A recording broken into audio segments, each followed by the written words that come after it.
নমস্কার বন্ধুরা, মঞ্জুষা cooking and ব্লগে আপনাদের সবাইকে স্বাগত। বন্ধুরা, আমি আমার বাপের বাড়িতে গিয়েছিলাম যে সরস্বতী পুজোতে। সরস্বতী পুজোর প্রথম পার্ট আমি গতকাল দিয়েছিলাম, আজকে দিচ্ছি সেকেন্ড পার্ট। আগের দিন দেখেছিলাম পুজোর আয়োজন হচ্ছে, পুজো চলছে। আজকে দেখুন, আমরা পুজো শেষ হয়ে যাওয়ার পরে অঞ্জলি দেব, সবাই বসছি। আমাদের বাড়িতে কিন্তু শুধু বাচ্চারা না, বড়রাও কিন্তু অঞ্জলি দেয়। আর যেহেতু সকাল সকালই ছিল, তো সবাই উপোস করেই ছিলাম, তো অঞ্জলি দেব, সবাই বসে পড়েছি।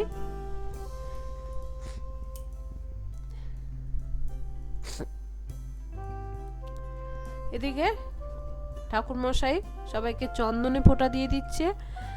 আমার দাদা স্কুলে যাবে, তো স্কুলে যাওয়ার আগে সব এটা, তো আমার দাদা স্কুলে যাবে বলে বেরোচ্ছিল, তার স্কুলে সরস্বতী পুজো আছে, তো তখন অঞ্জলি হচ্ছে দেখে সকাল সকাল, তো দাদাও অঞ্জলি দিয়ে একেবারে যাবে।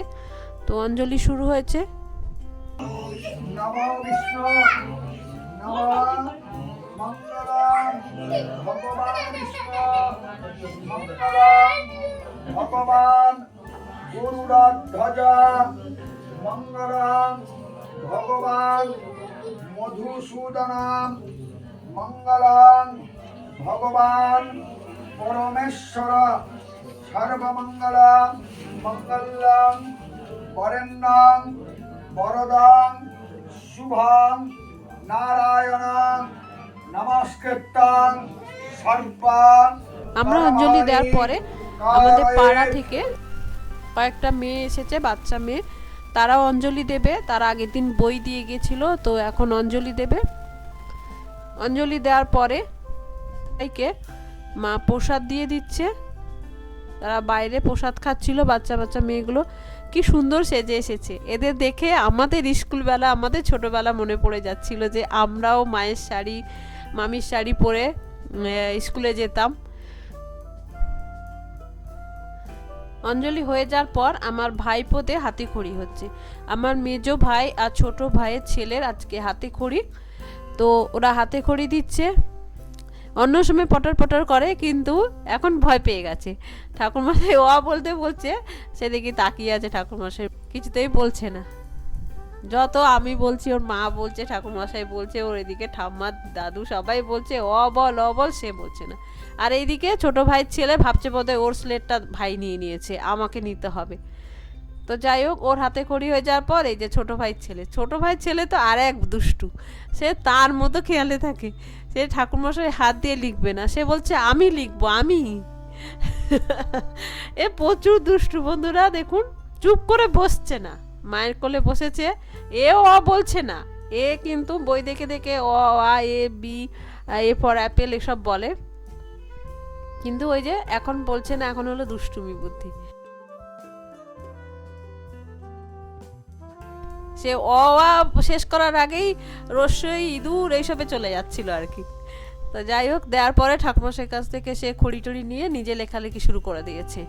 এই যে তার লেখা হচ্ছে অ আ, মানে ও কিন্তু এখনো পেন ধরে ধরে সমস্ত কিছু এ করতে পারে। ব্যাস, হাতে খড়ি হয়ে গেছে। এবার দুই ভাইয়ের মারামারি, এগুলো কিন্তু খুব ভালো লাগে। মানে বাচ্চা, সমবয়সী বাচ্চা একসঙ্গে থাকলে তারা কিন্তু বেশ আনন্দ করতে পারে। তারপরে হাতে খড়ি হয়ে যাওয়ার পর ড্রেস টেস চেঞ্জ হয়ে গেছে, দিয়ে চেঞ্জ হয়ে যাওয়ার পর দেখুন খেলা, দেখুন মাটি নিয়ে, মাটির মধ্যে দুই ভাই, এদিকে আমার খুড়তুতো ভাইয়ের ছেলে, সব বসে মাটি নিয়ে খেলা হচ্ছে। কোথা থেকে ঝিনুক নিয়ে এসেছে, দিয়ে মাটি নিয়ে খেলছে। এইগুলোই ছোটোবেলার আনন্দ। ছোটোবেলা গ্রামে বাচ্চাদের এগুলোই একটা ভালো, আমরা শহরে এগুলো পাই না। বাচ্চারা একা একা মানুষ হয়, টিভি মোবাইলে অ্যাডিক্টেড হয়ে যায়, কিন্তু গ্রামে বাচ্চারা কিন্তু এগুলোতেই ভালো থাকে। তো এইদিকে রাত্রে হচ্ছে খিচুড়ি, দিনের বেলা হয়নি, দিনের বেলা এমনি ভাত হয়েছিল। তো বৌদি রাত্রে খিচুড়ি করছে। প্রত্যেকবার খিচুড়ি বেশি করেই হয়, গ্রামের বাচ্চাদেরও ডাকা হয়, কিন্তু এবার দাদার শরীরটা যেহেতু ভালো না, দাদার একটা বড় অপারেশন হয়েছে কিছুদিন আগে, তো বাড়িতে সবার খুব একটা মন মেজাজ ভালো নেই। তাই জন্য যে এবারে ছোট করেই পুজো আর খাওয়া দাওয়া ছোট করেই করেছিল। তো বৌদি এদিকে খিচুড়ি করছে। আমাদের বাড়িতে যে 15-20 জন লোক, আমরা তাদের জন্যই শুধু করছে। তো রাত্রে খিচুড়ি পিচুড়ি খাওয়া হয়ে গেছে। এবার সকালে ঠাকুরমশাই এসছেন ঘট বিসর্জন দিতে। বন্ধুরা, আমাদের এখানে কিন্তু ঠাকুরমশাই যেরকম ঘট নিজে তোলেন পুকুর থেকে হোক বা জলাশয় থেকে, সেরকম বিসর্জনও কিন্তু ঠাকুরমশাই দেয়। তো আগের দিন যে ঠাকুরমশাই ছিলেন, এই তার ছেলে এসেছে পরের দিন, দধিকর্মা হয়ে যাওয়ার পরে ঘট বিসর্জন দিচ্ছে। তারপরের দিনই আমরা বাড়ি চলে আসছিলাম। তো আমাদের যে পুকুর আছে সেখানে জাল ফেলা হচ্ছে মাছ ধরার জন্য।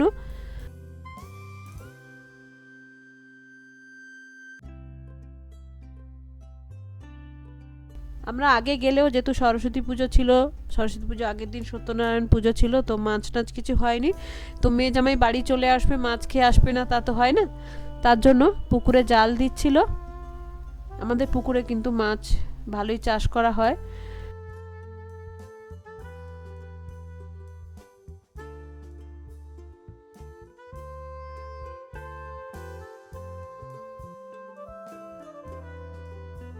মাছগুলো ছাড়াচ্ছিল জাল থেকে, তো একটা পালিয়ে গেল। এইদিকে এই যে অনেকগুলো লাইলেন্ডিকা পাওয়া গেছে, তার আগেও আরো মাছ ধরা হচ্ছে, রেখে এসেছে। আর এদিকে বাচ্চারা বদমাইশি করছে, মাছ দেখে মাছ ধরছে, ঘাঁটতে চাইছে, কামড়ে দেবে ভয়ে পালিয়ে যাচ্ছে, এসব করছে। এদিকে একটা মাছ বালতি থেকে পালিয়ে যাওয়ার চেষ্টা করছিল, তো আমার জেঠিমা সেটাকে তুলে বালতিতে আবার রেখে দিচ্ছে। আমাদের গ্রামে এটা একটা সুবিধে যে কিছু কিছু সবজিও চাষ করা হয়, সবজিও আমাদের কিছু চাষ করা হয়েছে, সেগুলো আমি এবারে আর ভিডিও করিনি। তো যাই হোক, এই যে গ্রামের শাক সবজি মাছ টাটকা, এটা কিন্তু একটা আলাদা জিনিস। এখানেও কিছুটা মাছ ধরে রেখে যাওয়া হয়েছে। এবার সব মাছ একসঙ্গে নিয়ে বসে ভাগ করা হচ্ছে, কারণ আমাদের যে পুকুরটা এটা হলো 4 ভাগের পুকুর, মানে আমার কাকা জ্যাঠা বাবারা 4 ভাই। তো মাছ ধরার পর 4টে ভাগ হয়, কিছু মাছ কেটে ওজন করা হচ্ছে, কিছু গোটা ওজন করা হচ্ছে, 4 ভাগে ভাগ করার জন্য। তো এরপরে আমি আর বেশি ভিডিও করিনি, রান্না করে খাওয়া দাওয়া করে আমরা বাড়ি চলে এসেছি। আর তখন বেরোনোর সময় এত তাড়া ছিল যে আর ভিডিও করিনি। আমাদের এটা একটা সজনে গাছ, খুব ফুল হয়েছে দেখলাম, তো ভাবলাম আস্তে আস্তে এটার একটা ছবি তুলে নিলাম। তো যাই হোক বন্ধুরা, আমার বাপের বাড়ি সরস্বতী পুজোর শেষ পাঠ দিলাম, আশা করি আপনাদের ভালো লাগলো। নমস্কার, ধন্যবাদ।